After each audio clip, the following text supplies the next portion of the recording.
Welcome to YOUCANIC. Today here on YOUCANIC we got a 2019 Kia Forte, and going to go over how you replace this door lock actuator for the trunk on your Kia Forte. Say it's not opening correctly, or the sensor's going off saying the trunk is open and something is broken down in here.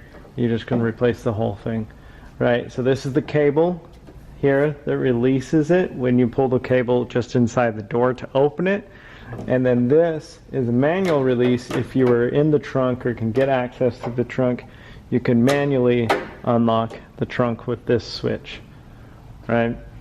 And so we've removed this panel here, which was a bunch of I think it was 9 push pins. You take all these push pins out.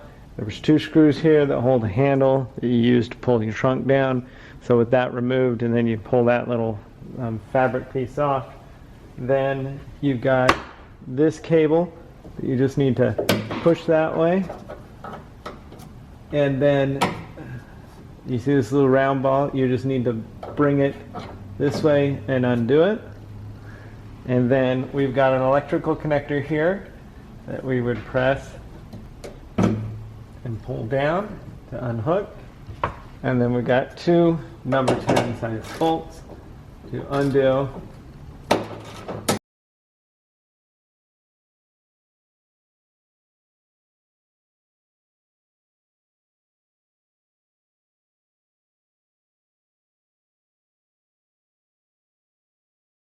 With those bolts removed, you can remove the whole door lock actuator, and then you can get a new one and then put it back on and put a new one in.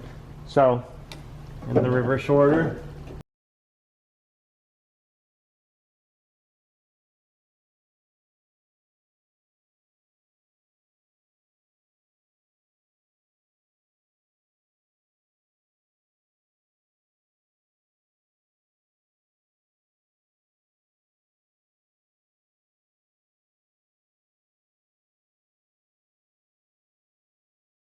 those 2 bolts are tight. Then you can go ahead, hit that connector back, and then take this, your cable, make sure you feed it through there, and then snap it back through the little gripper right there, so that when you pull the cable, this will undo it. Make sure everything works correctly. This electric goes through here, so on your key fob, you can actually hold the trunk unlock button, and it'll open the trunk. If that feature kind of stops working, it's most likely this little electric actuator that's gone bad, and so you can just replace this really easily. Or you can just continue to use the manual option, but that's how you replace that on your Kia Forte of a 2019. And of course you would put the fabric piece back up, push pins in, 2 screws, and that's how you replace all that. Thanks for watching YOUCANIC, where you can be the mechanic.